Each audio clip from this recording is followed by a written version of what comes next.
kalau dari polanya, ya kemungkinan besar itu akan terjadi penggunaan PCR ya untuk syarat penerbangan ini menjadi urgensinya dipertanyakan.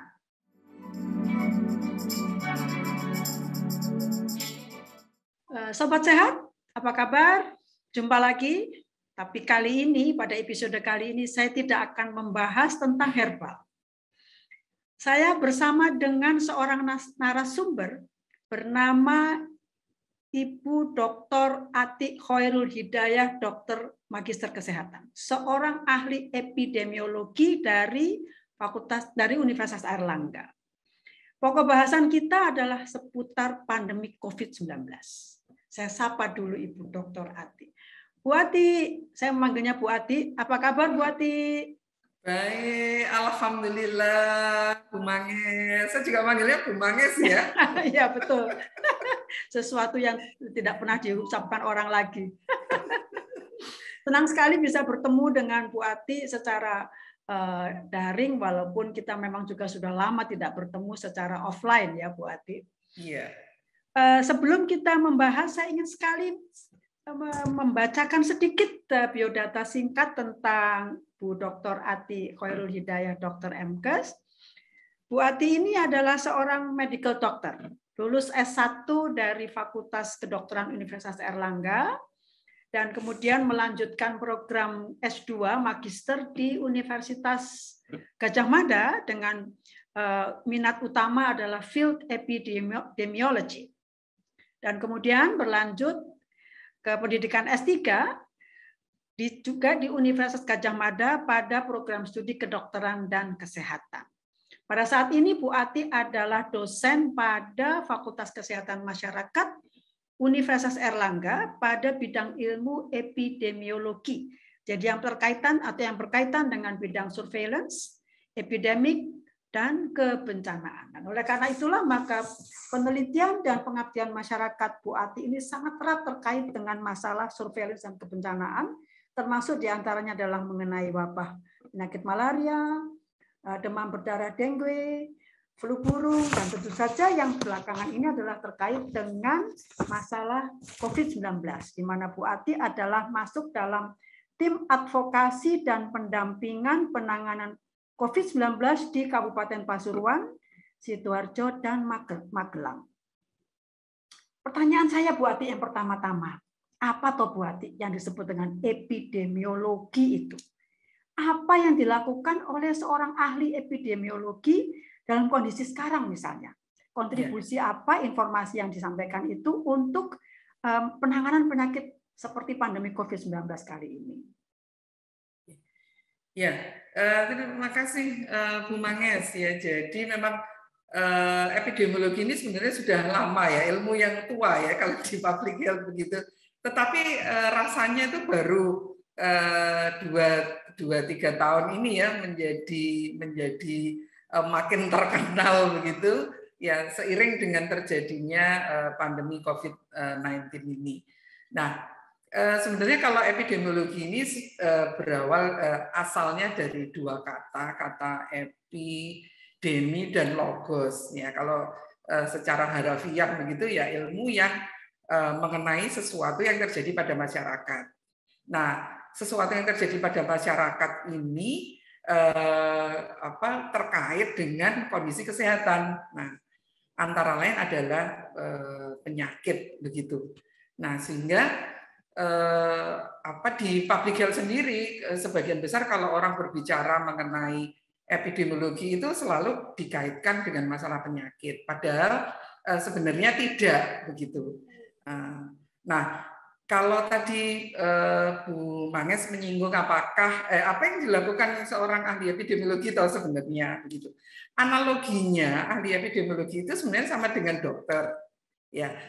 Kalau dokter itu bekerja dengan pasiennya adalah individu, ya, maka seorang ahli epidemiologi itu pasiennya adalah populasi atau masyarakat tadi.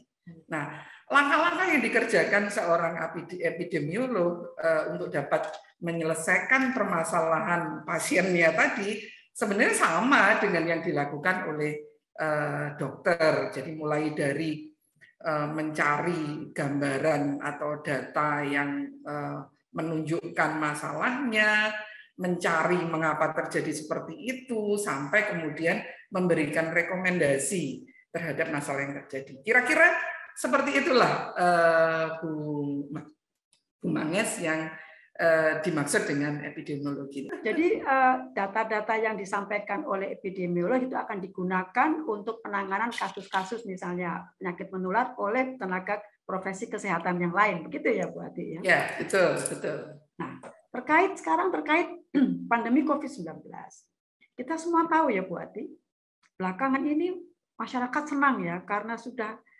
dikatakan terkendali kasus COVID-19 di negeri kita. Terlihat dari melandainya kasus-kasus baru misalnya, yang berbeda sekali dengan kondisi pada pertengahan tahun ini misalnya ya, ketika sehabis libur Lebaran kasusnya naik tajam, jadi fluktuatif sifatnya. Nah, tapi sementara itu Bu Ati, para ahli sudah ada sementara ahli yang memberi peringatan ya, akan ada gelombang ketiga pandemi COVID-19. Dan malahan diprediksi gelombang ketiga itu akan tiba pada akhir tahun ini, yaitu sesudah liburan Natal dan Tahun Baru. Bagaimana sebenarnya Bu Ati dalam pandangan seorang ahli epidemiologi? Dan kalau toh itu terjadi, bagaimana langkah-langkah yang harus kita lakukan? Apakah harus seperti dulu lagi kejadian awal-awal pandemi? Ya. Jadi begini, Bu Manges, kalau di epidemiologi ini ada pendekatan yang bisa kita gunakan untuk menyelesaikan masalah tadi.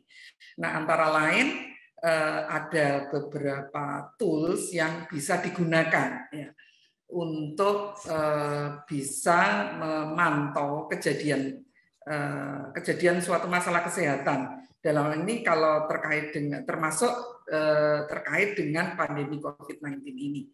Nah, itu ada namanya tools yang sangat penting yang disebut sebagai kurva epidemik. Nah, sebenarnya itu namanya betul adalah kurva epidemik, tapi nggak tahu asalnya dari mana kok tiba-tiba yang terkenal di Indonesia itu namanya menjadi kurva epidemiologi begitu. Harusnya itu kurva epidemik karena kondisi peningkatan kasus yang di luar batas kewajaran itu kan kondisi endemi, kondisi epidemi, begitu jelas. Kurva untuk menggambarkan itu dinamakan kurva epidemik, begitu. Ya. Nah, kurva epidemik ini dapat dimanfaatkan. Ini adalah salah satu senjata, ya, salah satu senjata yang digunakan para epidemiolog atau ahli epidemiologi untuk bekerja.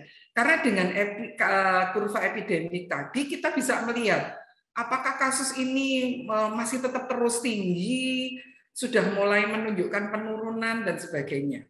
Sehingga dari gambaran kurva epidemik tadi kemudian bisa dibuat prediksi-prediksi ya. Nah, antara lain kemudian muncul hati-hati nih sebentar lagi ada gelombang 3 dan sebagainya. Nah, jadi kalau ditanyakan kira-kira benar nggak gelombang 3 itu begitu ya. Kalau kita diam saja tidak melakukan sesuatu yang arahnya mencegah gelombang 3 tadi terjadi, ya mungkin akan terjadi begitu. Nah, jadi tadi saya setuju dengan Bu Manges yang sampaikan bahwa banyak ahli yang memberi peringatan, ya kan, bahwa hati-hati dengan gelombang yang ketiga. Nah, ini kalau kita lihat, nah bagaimana kok bisa ada prediksi seperti itu? Ya, di Indonesia kejadian peningkatan kasus itu dari yang sudah mulai agak menurun, kemudian menjadi meningkat, itu memang ya pada periode yang lalu selalu terkait dengan mobilitas yang berlebihan. Nah, mobilitas yang berlebihan ini terjadi akibat libur panjang. Nah, biasanya kalau sudah ada libur, kemudian kasus ternyata memang meningkat. Nah, ini yang mengapa kok kemudian akhirnya ini hati-hati nih Desember Januari ini ada kemungkinan gelombang 3. Nah, karena di akhir tahun ya ada libur Natal dan Tahun Baru itu biasanya orang akan bergerak untuk bersama-sama mobilisasi ke satu titik tertentu gitu. Nah, biasanya dikunjungi kan tempat-tempat wisata, tempat-tempat perbelanjaan, ya, atau tempat-tempat yang menunjukkan kerumunan. Intinya seperti itu. Nah, mengapa demikian? Karena virus ini kan tidak bisa bergerak sendiri. Dia digerakkan oleh orang. Jadi selama manusia itu bergerak, ya, selama manusia itu bergerak, maka virus itu juga akan berpindah. Nah, kondisi-kondisi ya yang menyebabkan virus itu berpindah itu antara lain adalah karena virus itu nanti dari orang yang sakit bergerak ke orang yang sehat atau ditularkan ke orang yang sehat, itu harus ada jaraknya tertentu. Nah, itu kenapa kok kita diminta menjaga jarak. Ya. Terus kemudian kondisi virusnya tadi juga virus yang viable, ya, jadi yang hidup. Nah, sehingga dia mempunyai kekuatan untuk menyebabkan penyakit pada orang yang ditulari. Nah, virus itu pada prinsipnya ditularkan, ya, dikeluarkan dari orang yang sakit ke orang yang sehat tadi melalui droplet. Penularan yang utama kan itu. Nah, droplet ini adalah percikan-percikan kalau misalnya kita berbicara, kita tertawa, kita melakukan aktivitas yang membuka mulut, ya. Nah, itu kalau kekuatannya cukup besar begitu, droplet ini bisa terdorong sampai sekitar lebih dari 1 meter. Nah, sehingga kalau idealnya jarak antara satu orang dengan orang lain itu adalah 1,8 meter. Nah, mengapa 1,8 meter? Karena kalau misalnya ya ada seseorang yang di dalam tubuhnya ada virus, tetapi tidak ada gejala, orang lain kan dia sendiri juga mungkin tidak menyadari kalau dia sakit. Nah, dropletnya itu bisa terpancar sejauh itu. Nah, itu kalau penyebarannya secara langsung. Nah, droplet tadi bisa juga mengenai benda-benda yang ada di sekitarnya, Bu Manges. Jadi bisa mengenai memerciknya tidak langsung ke saluran nafas, ya, tetapi juga ke tangan dan sebagainya. Nah, itu sebabnya kenapa kita disuruh atau diharuskan untuk rajin mencuci tangan. Rajin mencuci tangan dalam waktu minimal 20 detik dengan cara yang benar. Karena dengan mencuci tangan dengan cara yang benar itu maka virus tadi akan mati, rusak, sehingga kalau nanti misalnya terhirup tidak menimbulkan penyakit karena dia sudah mati. Nah, karena dia tadi juga bisa masuk secara langsung ke saluran nafas, maka itu kita harus menggunakan masker tadi. Nah, kira-kira faktor-faktor itu, Ibu, yang nantinya menjadi kondisi yang harus diwaspadai oleh orang-orang yang bergerak. Nah, itu kira-kira demikian. Jadi kata kuncinya adalah pergerakan ini ya, Bu Ati, ya. Ya, betul. Pergerakan dan kondisi-kondisi yang menyebabkan virus tadi berpindah dari satu orang ke orang yang lain, orang yang sakit ke orang yang sehat. Ya. Wah, ini jadi agak dalam tanda petik bagi saya pribadi cukup memprihatinkan, ya, dalam arti saya rasa kita semua tahu ya, Bu Ati, orang sekarang bergembira ya karena level tindakan keterbatasan pembatasan gerak itu sudah mulai turun sehingga orang lebih rileks untuk bergerak dan berkumpul. Tapi menurut pandangan seorang epidemiologi, apa ini akan terjadi selalu begini, Bu Ati? Fluktuasi sebelum orang menjadi makin sadar bahwa vaksinasi dan protokol kesehatan itu mutlak adanya. Karena seperti kita lihat sekarang, orang yang pakai masker, tapi ketika mereka makan misalnya, mereka membukanya dan tanpa sadar mereka berbicara dengan gaya sedemikian rupa sehingga jarak tempuh dari virus seperti yang tadi disampaikan Bu Ati ini akan terpenuhi untuk terjadinya penularan. Jadi dengan kata lain, ini sampai kapan ini Bu Ati? Kita akan mendambakan epidemik.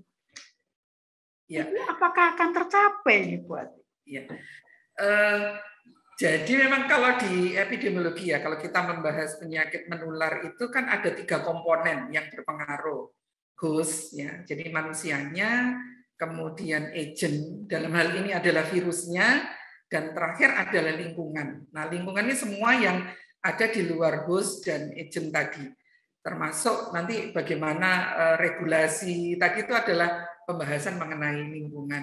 Nah, tadi yang disampaikan Ibu betul ya. Jadi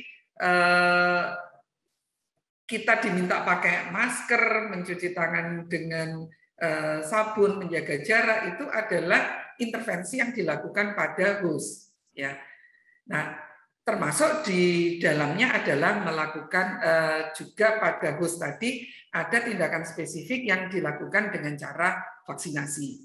Ya, tetapi agentnya ini kan juga terus karena ini makhluk hidup ya, dia juga terus beradaptasi dengan lingkungannya karena dia juga harus survive. Nah, itu yang kemudian dikenal dengan mutasi. Nah, selama mutasi tadi bisa terjadi, masih tetap akan terjadi, maka resiko atau ancaman tiba-tiba terjadi peningkatan kasus itu sangat mungkin. Nah, kalau kita lihat yang bulan Juni, Juli, sampai Agustus kemarin yang luar biasa, ini kan karena adanya virus Delta, virus COVID-19 tapi varian Delta. Ya, nah, dan ini sekarang sudah ada ancamannya, hati-hati, mutasinya sudah ada Mu dan sebagainya. Nah, selama virus ini juga masih akan bermutasi, terus dia belum mencapai kondisi yang stabil, dia berupaya untuk melakukan mutasi, ya, maka ancaman itu tetap ada. Nah, oleh karena itu, bagaimana host dan lingkungan ini harus cukup kuat sehingga jika agent tadi mengalami mutasi, kondisinya berubah, tetapi host dan lingkungannya ini kuat, ya, maka resiko terjadi kasus tadi juga akan tidak tinggi. Begitu. Jadi tiga aspek tadi, host, agent, dan lingkungan tadi akan selalu berinteraksi, ya. Kalau salah satu lebih kuat, maka akan timbul kerugian pada yang lain. Nah, dikatakan hostnya itu akan sehat jika itu tadi setimbang, artinya hostnya cukup kuat meskipun agentnya melakukan mutasi terus-menerus, ya, tetapi dengan kekuatan host maka mutasi tadi tetap dapat dilawan begitu ya, sehingga manusia tidak sakit. Nah, oleh karena itu penting juga lingkungan ini dimodifikasi sedemikian rupa sehingga memperkuat kapasitas dari host tadi untuk melawan agentnya, begitu. Saya masih belum paham ini tadi yang dimaksud oleh Bu Ati dengan lingkungan yang dimodifikasi. Sebab begini Bu Ati, saya melihat fakta di lapangan ya, ini terkait kondisi ekonomi lah menurut saya ya. Orang masker itu tidak murah ya Bu Ati ya. Setiap hari kita harus berganti masker. Jadi apa yang dilakukan oleh orang-orang dengan keterbatasan perekonomian itu Bu Ati, masker itu disemprot desinfektan. Kemudian dijemur dan digunakan lagi pada kesempatan berikutnya. Karena mereka memang tidak punya cukup uang, 4.000 buat mereka adalah sesuatu yang berarti. Kemudian yang kita juga sudah tahu adalah vaksinasi. Ya, mereka sangat percaya kalau sudah vaksinasi semua sudah oke. Padahal pemerintah juga sudah melakukan himbauan-himbauan ya, tidak cukup hanya vaksinasi. Nah, ini apa selanjutnya di dalam pandangan sudut epidemiologi ini? Warning apa dan usulan apa yang perlu kita lakukan ya Bu Ati? Ya, jadi kembali ya ke konsep apa yang bisa diperankan epidemiologi ya, dengan mempelajari ini itu, dengan alat-alatnya, dengan tools-nya, dengan itu ya. Nah, kalau di dalam pengendalian pandemi tadi ya, tadi sebenarnya konsepnya dari host agent environment tadi. Terus kemudian kita mungkin mengenal ya di dalam pengendalian pandemi ini ada strategi yang namanya 3T, kemudian 3M itu ya, Bu. Ya, jadi kalau 3T ini ya, testing, kemudian tracing ya, treatment ya. Ini yang sesuatu yang harus dilakukan oleh pemerintah ya.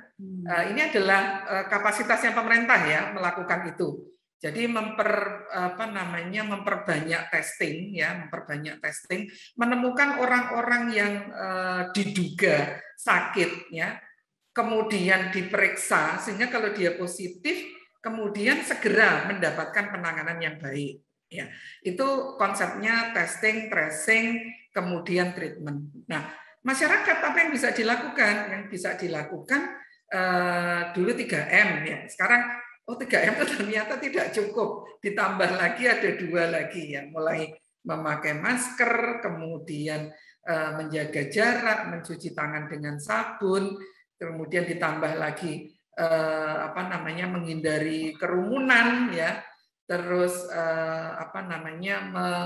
menghindari kerumunan dan mengurangi pergerakan. Nah, itu yang dilakukan. Nah, ditambah lagi ada vaksin. Nah, ini diharapkan nanti semuanya memang harus berjalan bersama-sama supaya kondisinya nanti menjadi terkendali. Nah, kalau kondisinya nanti terkendali, itu yang nanti akan menjadi kondisi yang endemis tadi, ya.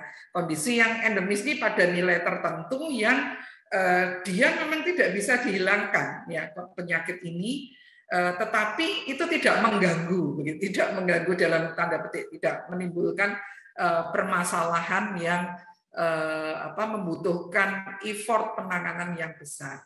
Nah, kembali ke pertanyaan Bu Manges tadi, dengan 3M ini kan masih sulit juga ternyata, ada kendala-kendala, ya, antara lain masker ini sesuatu yang tidak murah. Nah, bagaimana? Nah, sebenarnya kan boleh saja menggunakan masker kain, ya, masker kain, tetapi masker kain ini juga harus dikelola dengan benar. Jadi kalau kita sudah menggunakan itu kemudian direndam dalam disinfektan, tidak boleh dikucek ya, karena nanti pori-porinya akan menjadi lebar, nanti fungsinya untuk penyaring menjadi tidak bisa. Nah, sesudah itu kemudian dijemur. Nah, ini dengan panas matahari maka akan menjadi katakanlah menjadi kondisi yang siap digunakan lagi, begitu. Itu antara lain pilihannya. Bisa juga ya yang dilakukan ya, ini mungkin pemerintah mendorong ya industri untuk memproduksi masker medis begitu ya, dengan harga yang terjangkau oleh masyarakat ya. Itu kemudian ada beberapa yang di ini ya, perusahaan-perusahaan yang mendapatkan lisensi untuk bisa memproduksi masker. Nah, kalau misalnya ada perusahaan-perusahaan yang seperti itu, ini standar di dalam produksinya ini juga harus mendapat perhatian, dan mungkin pemerintah bisa memberikan bantuan sehingga perusahaan tadi bisa menjual masker dengan harga yang lebih terjangkau. Tapi sebenarnya kalau untuk masker medis ini kan kalau dibanding dengan awal pandemi ini sudah jauh turun ya, jauh banyak turun harganya dibanding dengan di awal-awal pandemi. Ya, begitu. Itu kira-kira yang bisa dilakukan. Nah, itu dari sisi supaya bisa 3M. Nah, masih terkait dengan modifikasi lingkungan tadi yang Ibu tanyakan, ini kita mengenal ada struktur bangunan. Ini juga mulai harus diperhatikan ya. Beberapa bulan yang lalu ketika ada ikatan mahasiswa arsitektur itu menggelar suatu seminar, dia antara lain mengundang epidemiolog. Kebetulan saya diundang untuk berbicara. Apa yang bisa Ibu sarankan untuk konstruksi suatu bangunan? Nah, intinya itu adalah pada bagaimana ventilasi di dalam ruangan tadi baik ya. Nah, sekarang ini kan rata-rata karena udara ini sudah sangat panas, hampir semua bangunan itu kemudian dilengkapi dengan AC ya.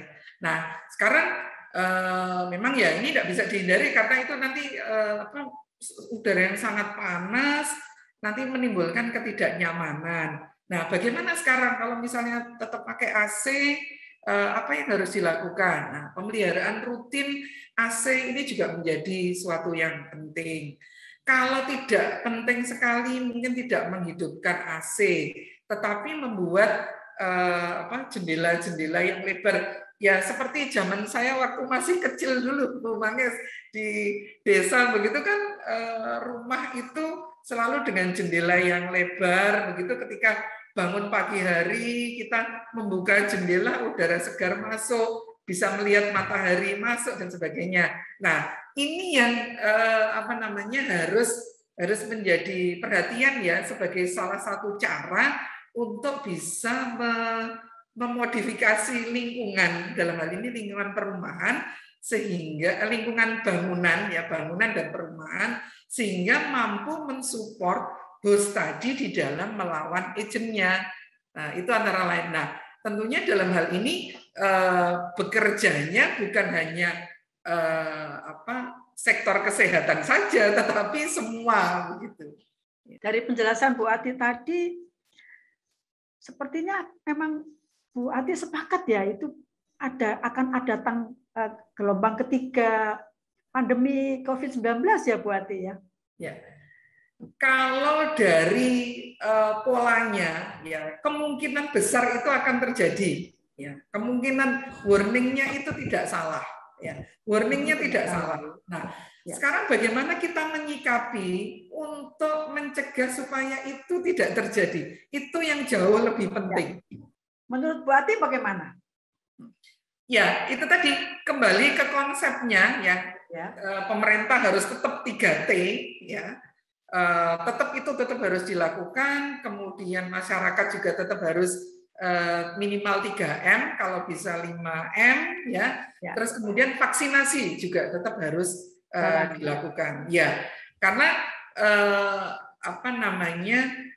vaksin ini ya meskipun efektivitasnya itu tidak sampai 100% ya dalam mencegah penyakit. Artinya orang yang sudah divaksinasi pun kemungkinan untuk terinfeksi masih bisa ya.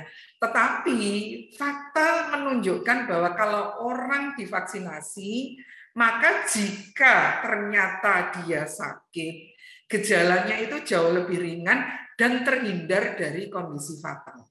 Jadi itu yang harus kita lakukan ya dalam hal mengendalikan ini tadi dan mencegah supaya tidak terjadi gelombang ketiga. Ya.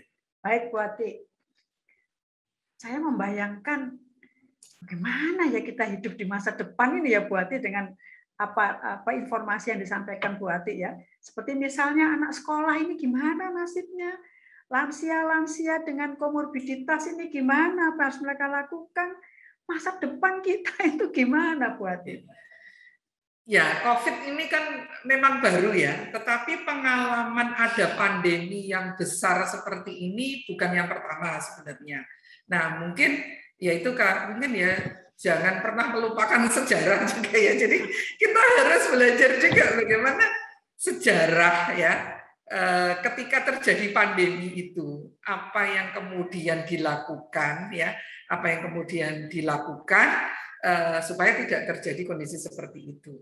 Nah, memang mungkin kata yang sederhananya kan yang hidup berdampingan dengan COVID tadi kan sebenarnya adalah wujud dari bahwa COVID ini agentnya nggak bisa hilang nih sepertinya ya, virusnya akan tetap ada. Nah, kita jaga supaya dia tidak menjadi epidemi, tetapi pada kondisi endemi. Nah, perilaku kita ya harus menunjukkan ya itu tadi saja kembali lagi intervensinya, hostnya diperkuat, lingkungannya dimodifikasi. Terus kemudian agentnya tadi terus dipantau ya. Kita termasuk melakukan surveillance ya untuk melihat apakah terjadi perubahan virus ya. Ya, betul dan sebagainya.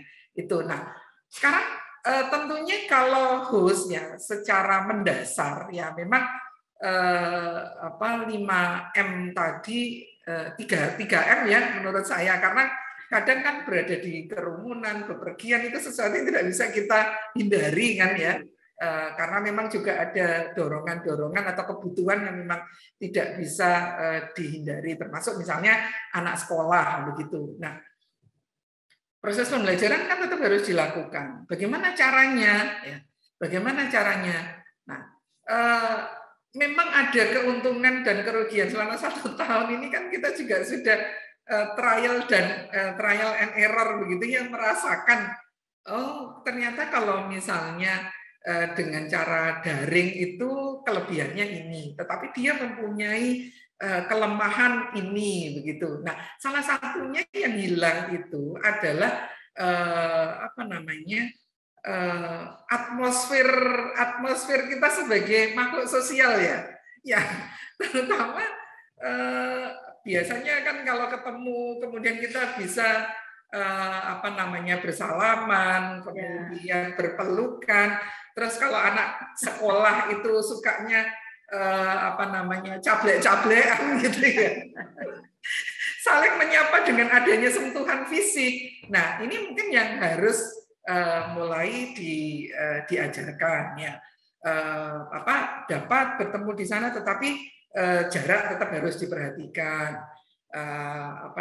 Kalau misalnya kelas ya, kalau memungkinkan harusnya kalau semua bisa PTM berarti pembelajaran tatap muka langsung begitu. Nah, berarti kan ruangnya harus cukup luas nih supaya jaraknya jaraknya cukup ya, tidak memberikan resiko. Cuma nanti kan gedung sekolah ya isinya satu ruang itu digunakan untuk 35 sampai 40 orang, ya rasanya sulit. Nah, caranya bagaimana? Dibuat misalnya ada shift, dibagi 2 kelompok, pagi sama sore. Tapi kan gurunya harus 2 kali lipat effortnya. Nah, ini juga sesuatu juga yang harus dipikirkan oleh pemerintah. Mungkin menambah jumlah guru atau guru-guru termasuk dosen juga dirangsang untuk menciptakan inovasi-inovasi di dalam metode pembelajarannya. Mungkin ada nanti bahan-bahan kajian itu atau topik-topik materi tadi dikelompokkan dulu, mana yang bisa dipelajari dulu langsung oleh siswa atau mahasiswa terlebih dahulu, kemudian ketika ada yang harus memang didiskusikan dan dilatih bersama sehingga harus ketemu, itu yang kemudian dilakukan dengan PTM, itu semua harus kita identifikasi dengan cermat, saya rasa Bu. Nah, oleh karena itu ini kebetulan saya juga menjadi KPS ya. Ini mengidentifikasi betul di dalam kurikulum itu mana yang ini harus memang tidak bisa tidak, pemberiannya harus secara langsung, mana yang ini bisa dilakukan dengan cara daring begitu. Nah, itu antara lain yang bisa kita lakukan seperti itu. Nanti juga mungkin sekarang kan nggak nyaman banget nih pakai masker masker tebal, terus kemudian tidak transparan begitu ketika kita tertawa atau enggak kelihatan kan Bu Manges. Nah, nanti ada inovasi nih ya, bisa ada masker medis tapi misalnya bentuknya transparan sehingga kita bisa tetap melihat ekspresi dari orang lain yang sedang berinteraksi dengan kita ya. Jadi pada prinsipnya di setiap, kalau saya ya meyakini bahwa di setiap suatu kejadian itu memang cara Tuhan mengatur kita supaya kita menjadi lebih kreatif, inovatif, supaya kita bisa beradaptasi. Dan itu keunggulannya kita manusia kan, kalau kita bisa berinovasi, berinovasi sehingga kita bisa beradaptasi dan unggul di tengah tantangan begitu. Ya, tapi memang sepertinya isunya kira-kira sampai bertahan lama. Nah, ini yang sulit ya, karena perubahan kultur ya yang dari kita semuanya banyak dengan sentuhan fisik, kemudian harus dikurangi dengan 3M tadi, ini membutuhkan sesuatu yang cukup butuh waktu yang cukup panjang ya, sehingga menjadi terinternalisasi sebagai sesuatu budaya yang menjadi nilai dari seseorang begitu, kira-kira begitu Bu. Rasanya memang masih lama. Rasanya kalau menurut saya pribadi ini masih akan lama.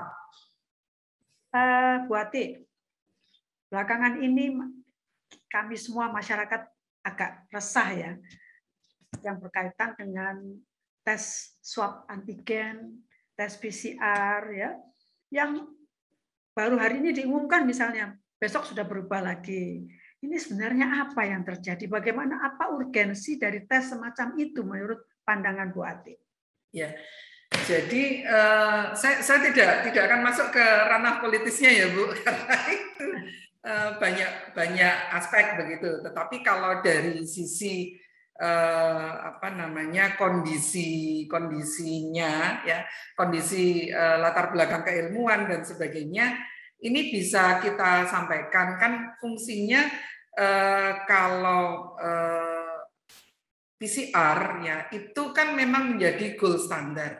Nah, itu sehingga digunakan untuk diagnosis ya, menetapkan apakah seseorang ini sakit atau tidak.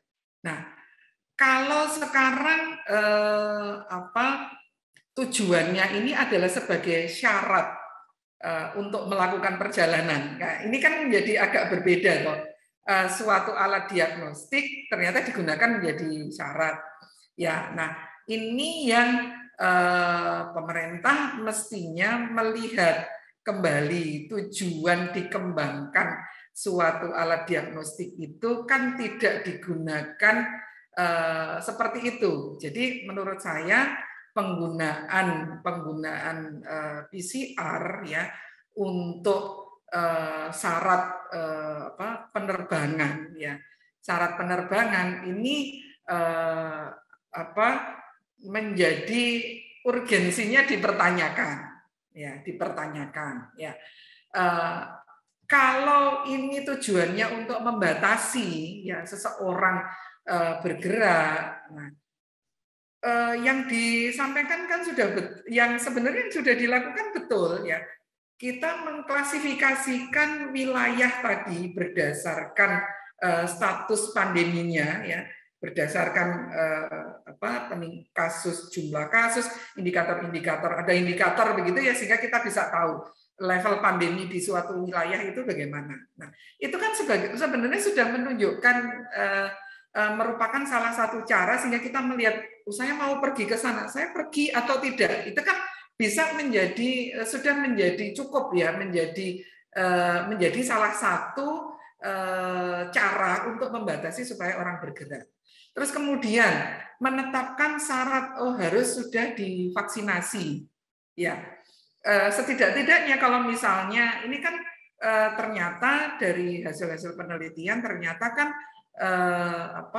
antibodi itu masih bisa bertahan pada titer yang dianggap protektif begitu pada kondisi yang sudah lebih dari masih tetap 6 bulan itu ternyata masih tetap bisa begitu. Nah, kalau memang nanti ternyata ada hasil penelitian menunjukkan ternyata kalau lebih dari 6 bulan titernya itu ternyata menurun, tidak protektif, ya berarti yang dilakukan adalah mengecek apakah vaksin tadi kira-kira masih berefek atau tidak. Kalau tidak, ya mungkin pemberian vaksin-vaksin booster yang untuk meningkatkan titer antibodi tadi diperlukan secara reguler.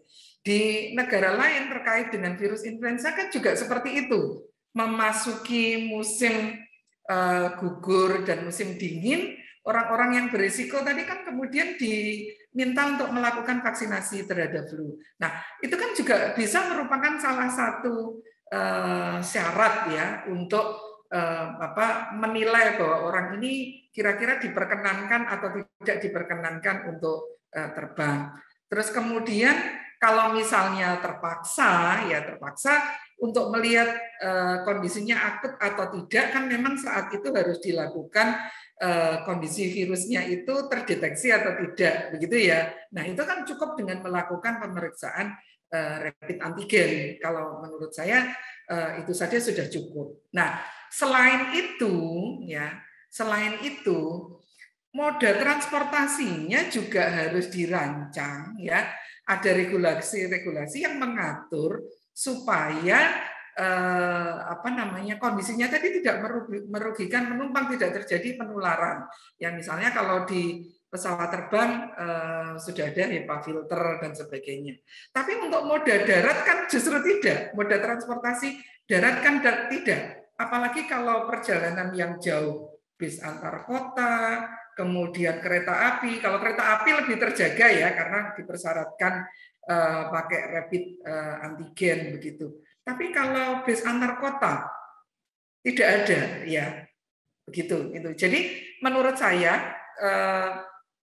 nomor satu yang perlu diperkuat. Nanti kalau semua orang sudah divaksinasi semua, ya katakanlah begitu, penularan kasusnya juga sudah turun, kan nantinya juga tidak perlu. Nah kalau sekarang pada kondisi di mana semua orang belum, nomor satu yaitu tadi dicek saja sudah divaksin atau tidak atau belum. Kemudian kalau misalnya terpaksa untuk kondisi yang akut ini ya terapkan saja rapid antigen, itu sudah cukup. Di samping ada regulasi-regulasi yang mengatur bagaimana supaya moda transportasi tadi menjadi aman. Nah ini menurut saya menjadi salah satu cara kita hidup berdampingan dengan COVID secara aman, kira-kira seperti itu. Ya. Baik Bu Ati, apa kira-kira pesan terakhir yang bisa Bu Ati sampaikan dalam situasi seperti sekarang ini ya, karena memang kita masih harus menunggu waktu lama ya untuk bisa berkooperasi atau berhidup berdampingan dengan virus COVID-19 ini Bu Ati. Jadi nomor satu itu tanggung jawab kita semua ya, pemerintah maupun masyarakat, dan termasuk di dalam masyarakat ini adalah masyarakat ilmiah. Nah, bukan hanya sektor kesehatan, tetapi semua sektor atau bidang keilmuan itu mempunyai peran yang sangat penting di dalam pengendalian COVID-19 ini. Kemudian kalau secara spesifik ya, kalau terkait dengan di public health ya, kemarin dari hasil konferensi Asia Pacific Consortium of Public Health, Academic of Public Health kemarin ada deklarasi yang namanya Deklarasi Surabaya. ini sangat menekankan bahwa di dalam pengendalian COVID-19 ini perlu upaya yang terus-menerus ya terkait dengan promosi kesehatan ya dan tindakan-tindakan pencegahan serta pengawasan penyakit. Nah, oleh karena itu masyarakat masyarakat tentunya ini kalau ada regulasi, kemudian ada kebijakan-kebijakan yang dibuat oleh pemerintah, itu kita harus patuh begitu, karena apa yang dibuat pemerintah itu sudah memperhatikan berbagai macam masukan, antara lain dari para akademisi seperti yang disampaikan berbagai macam organisasi profesi dan sebagainya. Itu ya. Itu kira-kira Bu Manggis yang bisa saya sampaikan. Baik Bu Ati, terima kasih banyak atas kesediaan Bu Ati memberikan pandangan-pandangan dari kacamata seorang ahli epidemiologi yang saya sangat yakin makin meningkatkan kewaspadaan kita ya dalam menghadapi masa-masa pandemi COVID-19 yang belum berakhir. Jangan sampai kita menjadi terlarut dalam euforia karena sekarang lebih mudah bergerak, keterbatasan lebih dikurangi. Ya, saya sangat berharap bahwa masyarakat makin sadar mengenai hal itu dan tidak emosional. Terima kasih, semoga kita bisa berjumpa di lain kesempatan, Bu Ati. Ya. Salam sehat. Terima kasih sehat, juga Bu Manggis, saya diberi kesempatan untuk bisa berdiskusi yang menyenangkan ini. Baik Bu Ati. Ya, Sobat Sehat, demikian tadi perbincangan kita dengan Ibu Dr. Ati Khoirul Hidayah, Dokter Magister Kesehatan, seorang pakar epidemiologi. Saya sangat berharap bahwa informasi yang tadi kita peroleh itu bisa membantu kita untuk lebih memahami ya tentang bagaimana kita bersikap terhadap pandemi COVID-19 yang memang belum berakhir. Stay healthy, sampai jumpa lagi. Salam sehat.